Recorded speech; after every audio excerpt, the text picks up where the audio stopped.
પોષ માસની અમાવસ્યા, જેને પોષી અમાવસ્યા અથવા તો મૌની અમાવસ્યા કહેવાય છે. આજે જાણીશું કે આ મૌની અમાવસ્યા 17 જાન્યુઆરીએ ઉજવવામાં આવશે કે પછી 18 જાન્યુઆરીએ. પૂજન વિધિની પણ વાત કરીશું, સાથે ઉપાય પણ જાણીશું. જો આપને અમારો આ વિડીયો પસંદ આવે તો લાઈક કરશો, શેર કરશો અને સબસ્ક્રાઇબ કરશો, જેથી કરીને કથા સત્સંગના વિડીયો આપના સુધી પહોંચી શકે. ઓમ આદ્ય ભૂતાય વિદ્મહે સર્વ સેવાય ધીમહિ શિવશક્તિ સ્વરૂપેણ પિતૃદેવ પ્રચોદયાત. પોષ માસ અર્થાત સૂર્યદેવનો માસ, પોષણ આપનાર દેવતાનો માસ, અને આખા માસમાં આપણે સૂર્યપૂજનનું મહત્વ દર્શાવીએ છીએ. આમ તો સૂર્યપૂજા આપણે નિત્ય કરીએ છીએ, જેથી દેવઋણમાંથી મુક્તિ મળે. અને અમાવસ્યાની આ તિથિ જે મહાદેવની અત્યંત પ્રિય છે, ભગવાન હનુમાનજીને પ્રિય છે, મહાલક્ષ્મીજીને પ્રિય છે, પિતૃદેવતાઓને ખાસ અર્પિત છે. આખા વર્ષમાં એક દિવસ એવો આવે છે જ્યારે આપણે આપણા પૂર્વજોનું સ્મરણ કરીએ છીએ, તેમને યાદ કરીએ છીએ, તેમના માટે કર્મ કરીએ છીએ. જે કર્મને આપણે શ્રાદ્ધ કહીએ છીએ, પિંડદાન, દાન પુણ્ય આદિ પણ કરીએ, જેથી તેમના આશીર્વાદ આપને મળી શકે, પિતૃઋણમાંથી પણ મુક્તિ મળી શકે. અમાવસ્યા પણ ઘણી પવિત્ર છે. એમાં પણ અત્યારે ઉત્તરાયણ છે, માઘ મેળો પણ શરૂ થઈ ચૂક્યો છે. તીર્થોમાં જઈને સ્નાન કરવાનું હોય છે, પરંતુ જો સ્નાન તીર્થોમાં જઈને ન કરી શકાય તો ઘરે પણ ગંગા, યમુના, સરસ્વતી આદિનું સ્મરણ કરીને સ્નાન કરી શકીએ છીએ. આપણે જ્યારે સ્નાન કરીએ, પૂજન કરીએ, પિતૃતર્પણ કરીએ, પ્રભુને ભોગ લગાવીએ, દાન પૂર્ણ કરીએ, તેમાં તલનો ઉપયોગ કરવો શુભ મનાશે. અને એક ચપટી કાળા તલ જલના વાસણમાં નાખીને તે જલથી સ્નાન કરવું જોઈએ. અને હવે જાણી લઈએ કે આ મૌની અમાવસ્યા ક્યારે છે. 17 જાન્યુઆરી રવિવારે રાત્રે 12:03 વાગ્યે શરૂ થશે. 18 જાન્યુઆરીના રાત્રે 1:21 વાગ્યા સુધી રહેશે.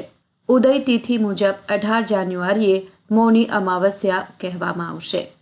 મૌની અમાસ પર ગંગા, યમુના, સરયુ અથવા અન્ય પવિત્ર નદીઓમાં સ્નાન કરવામાં આવે છે. મૌન ઉપવાસ કરાય છે અને પૂર્વજોની પૂજા થાય છે, અને તેમના આશીર્વાદથી જ સુખ, સમૃદ્ધિ, આરોગ્ય, સંતાન સુખ મળે છે. મૌની અમાવસ્યાનું નામ જે મૌન શબ્દ પરથી આવ્યું, જેનો અર્થ છે મૌન રહેવો. આ દિવસે મૌન રહેવું, ભગવાન શિવ અને વિષ્ણુનું ધ્યાન ધરવું, પૂજા અર્ચના કરવી પુણ્યદાયી મનાય છે. પવિત્ર નદીઓમાં સ્નાન કરવાથી પાપોનો નાશ થાય છે, પુણ્ય પ્રાપ્ત થાય છે. સમુદ્ર મંથન વખતે અમૃતના કેટલાક ટીપા પ્રયાગરાજ, હરિદ્વાર, નાસિક, ઉજ્જૈનમાં પડ્યા હતા. તેથી તો આ સ્થળોએ સ્નાન કરવું એ અમૃત સ્નાન જેટલું જ ફળદાયી છે. આ દિવસે પીપળાના વૃક્ષની પૂજા કરવાની હોય છે. પીપળાના વૃક્ષમાં દેવી દેવતાઓનો વાસ છે. આથી આ દિવસે પીપળાના વૃક્ષને પાણી ચડાવવાથી મનોકામના પૂરી થાય છે. પીપળાના ઝાડની નીચે બેસીને વિષ્ણુની પૂજા કરવી જોઈએ, દીવો પ્રગટાવો, પીપળાની આસપાસ 108 વખત પરિક્રમા કરી શકો છો, અને આ ઉપાયો થકી પિતૃદોષથી રાહત મળે છે. પીપળાના ઝાડના મૂળમાં ભગવાન શ્રી વિષ્ણુ, થડમાં ભગવાન શિવ અને ટોચ પર ભગવાન બ્રહ્માનો વાસ છે. અને પીપળાની પૂજા કરવાથી દેવી લક્ષ્મીની પણ કૃપા બની રહે છે. મૌની અમાવસ્યાના દિવસે દેવતાઓ પવિત્ર સંગમમાં નિવાસ કરે છે. આથી જ ગંગામાં સ્નાન કરવાનું પણ વિશેષ મહત્વ છે. આ તિથિનો સંબંધ ભગવાન વિષ્ણુ અને શિવની સાથે પણ છે. શિવ પાર્વતીના લગ્ન માઘ કૃષ્ણ ચતુર્દશીના દિવસે નક્કી થયા હતા, ને બીજા દિવસે ઋષિઓએ શિવની પૂજા કરી હતી. ઋષિ મનુનો જન્મ પણ આ જ દિવસે થયો હતો. આથી તો મૌની અમાવસ્યા નામ અપાયું છે. આ દિવસે પૂર્વજોને તર્પણ કરવાનું વિશેષ મહત્વ છે. જ્યારે પણ ચંદ્ર અને સૂર્ય મકર રાશિમાં આવે છે ત્યારે મૌની અમાસ કહેવાય છે. ચંદ્ર અને સૂર્ય બંને ગ્રહોની ઉર્જાના પ્રભાવના કારણે જ આ દિવસનું મહત્વ છે. સૂર્યને પિતા અને ધર્મના કારક મનાય છે. જ્યારે સૂર્ય અને ચંદ્ર મકર રાશિમાં હોય ત્યારે મૌની અમાસ ઉજવાય છે, અને આ દિવસે દાન કરવાથી અનેક ગણો ફાયદો થાય છે. પવિત્ર નદીઓમાં સ્નાનની સાથે સૂર્યને અર્ઘ્ય આપવાનું પણ વિશેષ મહત્વ છે. જો તમે તીર્થ સ્થળ પર ન જઈ શકો તો સૂર્યોદય પહેલાં સ્નાનના પાણીમાં થોડું ગંગાજળ મેળવીને સ્નાન કરી લો. આ શુભ દિવસે પવિત્ર નદીઓમાં સ્નાન અને અર્ઘ્ય અર્પણ કરવાથી અશ્વમેઘ યજ્ઞ જેટલું ફળ મળે છે. મૌની અમાવસના દિવસે શક્ય હોય એટલું જૂઠું બોલવાનું ટાળવું જોઈએ, મૌન રહેવું જોઈએ, દલીલો, ઝઘડા કે વ્યક્તિગત અદાવત ન કરવી જોઈએ. વાદ વિવાદથી દૂર રહેવું જોઈએ. અને હવે જાણીએ મૌની અમાવસ્યાની પૂજા વિધિ. સવારે વહેલા ઉઠી અને પવિત્ર સ્નાન કરવું, ઉપવાસ અને મૌન કરવું જોઈએ. મૌની નામનો અર્થ જ મૌન થાય છે અને મૌન રહેવાથી વિચારો કાબૂમાં રહે છે. પૂર્વજોની યાદમાં ઘીથી દીવો પ્રગટાવવો, શક્ય હોય તો પિતૃ પૂજા પણ કરી શકાય. પવિત્ર સ્નાન પછી સૂર્યદેવને અર્ઘ્ય અર્પણ કરો. હવન, ગાયત્રી જાપ, ભગવદ્ ગીતા પણ વાંચવી શુભ મનાય છે. અને આ દિવસે દાન પુણ્ય પણ કરી શકાય. સ્નાન કર્યા પછી તલના લાડુ, તલનું તેલ, આંબળા, કપડાં વગેરેનું દાન કરી શકાય છે. ગરીબો, સાધુ, મહાત્માઓ, બ્રાહ્મણોને ભોજન કરાવો. ઊનના વસ્ત્રો, ધાબળાનું દાન કરો. સ્નાન દાનની સિવાય પિતૃ શ્રાદ્ધ પણ કરવું જોઈએ. પોષ માસની આ મૌની અમાવસના દિવસે સરસવના તેલનું પણ દાન કરી શકાય. આ સિવાય શનિદેવની પણ પૂજા કરવાની સાથોસાથ શનિ રક્ષા સ્ત્રોતનો પાઠ કરી શકાય છે, જેથી શનિદેવની કૃપા બની રહે. આ દિવસે કૂતરાઓને ભોજન આપવું, કાગવાસ આપવો, કીડિયારું પૂરવું, માછલીઓને દાણચણ આપવું, પક્ષીઓ માટે ચણની વ્યવસ્થા કરવી, બ્રાહ્મણોને સીધું સામગ્રી દક્ષિણા આપવી. ગરીબ જરૂરિયાતમંદોને ભોજન પૂરું પાડી શકો છો. અનાજ, કઠોળ, ચોખાનું દાન પણ કરી શકો છો. અને આમ કરવાથી આપણા પિતૃઓ તૃપ્ત થાય છે, આપણને પણ તૃપ્ત કરે છે. આખું વર્ષ જો દાન પુણ્ય તમે ન કરી શકતા હોય, ઈશ્વરનું સ્મરણ ન કરી શકીએ, તો પણ મહામાસમાં આ પવિત્ર તીર્થોમાં જઈને સ્નાન કરવાથી અમાસના દિવસે ગંગા અથવા અન્ય પવિત્ર નદીમાં સ્નાન કરવું જોઈએ. આ દિવસે સ્નાન કર્યા બાદ તર્પણ કરવાથી પિતૃઓ પ્રસન્ન થાય છે અને તેમના આશીર્વાદ પ્રાપ્ત થાય છે. કુંડળીમાં ચંદ્ર નબળો હોય, ચંદ્રની પૂજા પણ કરવી જોઈએ.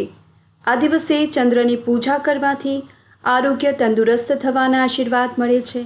અનેક બીમારીઓથી છુટકારો મળે છે. અમાસની રાત્રે પીપળાના ઝાડની નીચે દીવો પ્રગટાવવાથી પૂર્વજોને શાંતિ મળે છે. તેમના આશીર્વાદથી તમારા બગડેલા કામ કે પછી અટકેલા હોય એ કામ પૂરા થવા લાગે છે. રાત્રે શિવલિંગ પર પાણી અને બેલીપત્ર અર્પણ કરો. ઓમ નમઃ શિવાયનો મંત્રનો જાપ કરો. ભગવાન શિવના આશીર્વાદ મેળવવામાં આ મંત્ર જાપ મદદ કરે છે. આ ઉપાય સરળ છે, પરંતુ ફક્ત ત્યારે જ સંપૂર્ણ પરિણામ આપે છે જ્યારે સંપૂર્ણ ભક્તિ અને શ્રદ્ધાથી કરવામાં આવે. હનુમાનજીની પણ આ દિવસે પૂજા કરવામાં આવે છે. આજના દિવસે કાલ ભૈરવ, બટુક ભૈરવ મહારાજની પણ પૂજા કરવામાં આવે છે, જે માતાજીના પરમ ભક્ત છે, રક્ષક છે. જ્યાં વર્ષો પહેલાં કાંચી નામનું નગર હતું, એ નગરમાં દેવસ્વામી નામનો બ્રાહ્મણ રહેતો. આ બ્રાહ્મણની પત્નીનું નામ ધનવંતી, જે લક્ષ્મીના અવતાર રૂપ હતી. આ બ્રાહ્મણ અને બ્રાહ્મણીને 7 પુત્રો અને ગુણવંતી નામની પુત્રી હતી. 7 ભાઈઓ પરણેલા, પરંતુ ગુણવંતી કુંવારી હતી. ગુણવંતીને લાયક વરની શોધખોળ ચાલી રહી હતી, પરંતુ ક્યાંય તેને યોગ્ય વર નહોતો મળતો. ત્યારે એક બ્રાહ્મણ તેમને ત્યાં આંગણે આવ્યા અને ભિક્ષા માંગવા લાગ્યા. 7 વહુઓએ બ્રાહ્મણને ભિક્ષા આપી અને બ્રાહ્મણે અખંડ સૌભાગ્યવતીના આશીર્વાદ આપ્યા. ગુણવંતી પણ ભિક્ષા લઈને બ્રહ્મદેવને આપવા માટે ગઈ. ત્યારે બ્રાહ્મણ બોલ્યા, ધર્મવતી થા. એવા આશીર્વાદ આપી બ્રહ્મદેવ રવાના થઈ ગયા. ગુણવંતીએ પોતાના માતાને આ બ્રાહ્મણે ભાભીને અખંડ સૌભાગ્યવતીના આશીર્વાદ આપ્યા અને મને કેમ ધર્મવતી થા એવા આશીર્વાદ આપ્યા, આ સવાલ કર્યો. તુરંત જ આ સવાલને લઈને બ્રાહ્મણ પાસે તેમના માતા પહોંચ્યા અને પૂછ્યું કે કેમ ગુણવંતીને ધરતી થવાના આશીર્વાદ આપ્યા. ત્યારે બ્રાહ્મણે કહ્યું કે જ્યારે તમારી દીકરીના લગ્ન થશે, ત્યારે સપ્તપદીની વિધિ થશે, ત્યારે તમારો જમાઈ મરણ થશે, એટલે ધર્મવતીના આશીર્વાદ આપ્યા. એ સાંભળીને ધનવંતી તો રડવા જેવી થઈ ગઈ અને ઉપાય બતાવવા માટે મહારાજને આજીજી કરવા લાગી. ત્યારે મહારાજે કહ્યું કે જો બાઈ તારા ઘરે સોમા આવે અને તારા ઘરમાં તેનું પૂજન કરે તો તારી દીકરી વિધવા થતી બચે. ત્યારે ધનવંતીએ કહ્યું, આ સોમા કોણ છે અને ક્યાં રહે છે? મહારાજ કહે છે કે સોમા સિંહલ દ્વીપમાં રહે છે અને ધોબણ છે. અને આમ કહીને ત્યાંથી તેઓ ચાલ્યા ગયા. ધનવંતીએ મહારાજે કહેલી વાતને દેવસ્વામીને કહી અને ભાઈઓને પણ કહ્યું કે આપણી બહેન ગુણવંતીના નસીબે વિધવાપણું લખાયું છે, પરંતુ સિંહલ દ્વીપમાં રહેતી સોમા આપણે ત્યાં આવે તો વિધવાપણું ટાણે, ત્યારે એ સોમાને લઈને અહીં આવો. આ સાંભળીને સાતે દીકરા ચૂપ રહ્યા અને આ જોઈને દેવસ્વામી બોલ્યા, હું તો સાતે પુત્રો વાંઝ્યો જ રહ્યો અને વિધવાપણું અટકાવવા માટે એ કંઈ દીકરું નથી, એટલે મારે જ જવું પડ્યું. આ સાંભળીને સૌથી નાનો દીકરો શિવસ્વામી બોલ્યો કે બાપા, મારા જેવતા તમારે સિંહલ દ્વીપ જવાનું થોડા હોય. આમ કહીને ગુણવંતીને લઈ સિંહલ દ્વીપ તરફ જવા માટે નીકળ્યા. રાતનો દાડો ચાલે, થાક લાગે તો બેસે અને ભૂખ લાગે તો ફળ નજરે પડે તો એ ખાઈ લે, તરસ લાગે તો કૂવા કે તળાવમાંથી પાણી પી લે. ચાલતા ચાલતા એક દિવસ તેઓ દરિયા કિનારે આવ્યા. વડલાના ઝાડની નીચે બેસીને વિચાર કરવા લાગ્યા કે આ દરિયાને કેવી રીતે પાર કરવો. આ સમયે જે વડના ઝાડની નીચે તેઓ બેઠા હતા, આ ઝાડના પોલાણમાં એક ગીધ હતું. તે તેના બચ્ચાઓને માટે ખાવાનું લઈને આવ્યું અને કહ્યું કે આ ખાઓ, અને ખોરાકની સામે પણ બચ્ચાઓ જુએ નહીં. તો ગીધે કહ્યું કે તમે કેમ નથી ખાતા? ભાવે તેવો ખોરાક છે. બચ્ચાઓએ કહ્યું કે આ ખોરાક અમારા ગળે કેમ કરીને ઉતરે? આ જુઓ, પેલા બ્રાહ્મણોના છોકરા ભૂખ્યા તરસ્યા છે. ગીધે એ ભાઈ બહેનને જોયા, તેમની પાસે ભોજન લઈને ગયો અને કહ્યું કે તમે આ ખાઈ લો. બાદમાં તમારે જે કામ હોય એ કહેજો, હું એ કામ કરી આપીશ.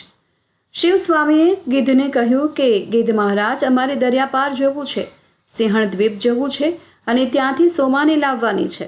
અમારી બહેનને વિધવા થતી બચાવવાની છે અને એ કામ પૂરું થાય ત્યાં સુધી ખાવા પીવાનું ભાવે તેમ નથી. ગીધે ઘણું સમજાવ્યું અને ખવડાવ્યું. સવારે ગીધ પોતાની પાંખ પર બંને ભાઈ બહેનોને બેસાડીને સોમા ધાબળના ઘરે ઉતાર્યા. ભાઈ બહેને વહેલી સવારે ધોબળના આંગણાની સાફ સફાઈ કરી નાખી. એક દિવસે સોમાએ પોતાના છોકરાઓની વહુઓને કહ્યું કે આમ સવારમાં આપણું આંગણું કોણ સાફ કરી જાય છે? જો કે તેમને કંઈ ખબર ન હોવાથી શું કહે, અને મનમાં વિચાર્યું કે કોણ લીપે છે એ જાણવું જોશે. રાતના સમયે એ જાગી સવાર થતાં ભાઈ બહેન આંગણું લીપવા માટે આવતા જોતા જ સોમાએ તેમને પૂછ્યું કે તમે કોણ છો? ત્યારે શિવસ્વામીએ કહ્યું કે અમે તો બ્રાહ્મણના બાળકો છીએ. આ સાંભળીને સોમા બૂમો પાડવા લાગી, રડવા લાગી અને કહેવા લાગી કે આ તો ઉલટી ગંગા વહી છે. મારું આંગણું બ્રાહ્મણના બાળકો લીપે, મને પાપમાં તમે નાખી રહ્યા છો. એટલે શિવસ્વામીએ કહ્યું, મારી બહેનના નસીબમાં વિધવાપણું લખાયેલું છે, પણ જો તમે લગ્ન પ્રસંગે હાજર રહો તો તે વિધવા થતી અટકે, એટલે અમે તમને પ્રસન્ન કરવા માટે જ આ કામ કરી રહ્યા છીએ. સોમા તો આ વાત સાંભળીને કહેવા લાગ્યા, મહારાજ, હું તમારી સાથે તમારે ત્યાં આવીશ. હવે કૃપા કરીને આજે મારા આંગણાની સફાઈ કરો છો તે કામ રહેવા દો. પછી સોમાએ ઘરમાં જઈને પોતાની વહુઓને બોલાવી અને કહ્યું કે જો મારી ગેરહાજરીમાં કોઈનું મોત થાય તો તમારે તે મર્દાને મારા આવ્યા વિના બહાર કાઢવાનું નથી. વહુએ તેમ કરવાની હા પાડી એટલે સોમા શિવસ્વામી અને ગુણવંતીને લઈને આકાશ માર્ગે ઉડ્યા. જોતજોતામાં તો તે કાશી નગરીમાં આવી પહોંચ્યા. સોમાને લઈને શિવસ્વામી અને ગુણવંતી ઘરે આવ્યા. ધનવંતીએ સોમાનું પૂજન કર્યું. પછી ઉજ્જૈનમાં રહેતા રુદ્ર શર્મા સાથે ગુણવંતીના લગ્ન કર્યા. શુભ મુહૂર્તમાં આવતા લગ્નની તૈયારીઓ પણ કરવા લાગ્યા. મંત્રોચ્ચાર સાથે લગ્નની વિધિ શરૂ થઈ ગઈ. શબ્દવિધિની વિધિની શરૂઆત થતાં રુદ્ર શર્મા એકાએક મરણ પામ્યા. ત્યાં તો રો કકડ શરૂ થઈ ગઈ. ધનવંતી તો માથું કૂટવા લાગી. નાનેથી મોટા દરેકની આંખમાં આંસુ આવી ગયા. લગ્ન મંડપમાં શુભ અવસરને બદલે રો કકડ શરૂ થયો ત્યારે સોમાએ કહ્યું કે કલેશ ના કરો, પરમાત્મા જમાઈને હમણાં જ બેઠા કરશે. આમ કહી તેણે જે અમાવસ્યાનું વ્રત કર્યું હતું તે વ્રતનું પુણ્ય ગુણવંતીને આપ્યું. એટલે તુરંત જ રુદ્ર શર્મા બેઠા થઈ ગયા અને રડતા હતા તે બધા હસવા લાગ્યા. લગ્નની વિધિ પૂરી થઈ. પછી સોમા બધાની રજા લઈ પોતાના ઘરે જવા માટે તૈયાર થઈ. સોમાએ જ્યારે ગુણવંતીને અમાવસ્યાનું પુણ્ય આપ્યું ત્યારે તેને ત્યાં પણ તેનો પુત્ર મરણ પામ્યો. પછી એનો પતિ અને જમાઈ પણ મરણ પામ્યા. સોમા તો ઉતાવળે ઘરે જતા હતા. ત્યાં રસ્તામાં એક કપાસના ભારાવાળી ઘરડી ડોશી મળી. તે સોમાને કહેવા લાગી, બહેન, મારા માથાનો ભાર તો જરા ઉતારો. ત્યારે સોમાએ કહ્યું, મારી આજે તો મારે અમાવસ્યાનું વ્રત છે, મારાથી કપાસનો ભારો ન અડકાય. ડોશીમાં તો આટલું કહીને આગળ ચાલ્યા ગયા. એટલામાં મૂળાનો ભારું લઈને જતી એક બાઈ આવી. તેણે સોમાને કહ્યું કે બહેન, જરા માથા પરથી આ ભાર તો જરા ઉતારી આપો અને બેસીને વાત કરો. ત્યારે સોમાએ કહ્યું કે ના રે બેન, મારે આજે અમાવસ્યાનું વ્રત છે, મારાથી મૂળાને ન અડકાય. આમ કહી સોમા તો આગળ ચાલી ગઈ. નદી પાસે ઊભેલા પીપળાના ઝાડની પાસે ગઈ. નદી પાસે જ પીપળાનું વૃક્ષ હતું. ત્યાં જઈને વિષ્ણુ પૂજન કર્યું, 108 પરિક્રમા કરી. આમ કરતાં જ મરેલો પુત્ર અને પતિ જમાઈ બેઠા થઈ ગયા. ચાલતા ચાલતા સોમા પોતાના ઘરે આવ્યા. બધાને સાજા માજા જોઈને આનંદ પામ્યા. ત્યારે વહુએ પૂછ્યું કે આ બધા મરેલા જીવતા કઈ રીતે થઈ ગયા? ત્યારે સોમાએ કહ્યું, મેં ગુણવંતીને અમાવસ્યાનું પુણ્ય આપ્યું એટલે બધા મરી ગયા હતા. રસ્તામાં હું કપાસને ન અડકી, મૂળાને ન અડકી, પીપળાના મૂળમાં જ વિષ્ણુ પૂજન કરી 108 પરિક્રમા કરી. આથી બધા જ મૃત્યુ પામેલા જીવતા થઈ ગયા. સોમાએ વહુને કહ્યું, વહુઓ, જો તમે પણ અમાવસ્યાનું વ્રત કરશો તો અખંડ સૌભાગ્યવતી થશો. સાસુમાની આ વાત સાંભળીને વહુઓ પણ અમાવસ્યાનું વ્રત કરવા લાગી અને વ્રતના પ્રભાવથી તે અખંડ સૌભાગ્યવતીને પ્રાપ્ત થાય. તેના પુત્ર પૌત્રાદિ અર્થાત વંશ વેલો પણ આગળ વધ્યો. અંતે સ્વર્ગલોકને પ્રાપ્ત થયા. હે અમાવસ્યાના દેવતા ભગવાન શિવજી, હે નારાયણ, જેમ આપ સોમાને ફળ્યા તેવા જ આ વ્રત કરનાર, કથા કહેનાર, કથા સાંભળનાર તમામને ફળજો. બોલો અમાવસ્યા દેવતાની જય. અમાવસ્યાના દિવસે 7 પ્રકારના અનાજ લઈને વસ્ત્રમાં વીંટાળી તેનું દાન પણ કરી શકાય અથવા તો વહેતી નદીમાં પ્રવાહિત પણ કરી શકાય છે. આ સાથે જ વૃક્ષો વાવી શકાય, વૃક્ષોનું સિંચન પણ કરી શકાય અને તેનાથી પણ પુણ્યની પ્રાપ્તિ થાય છે.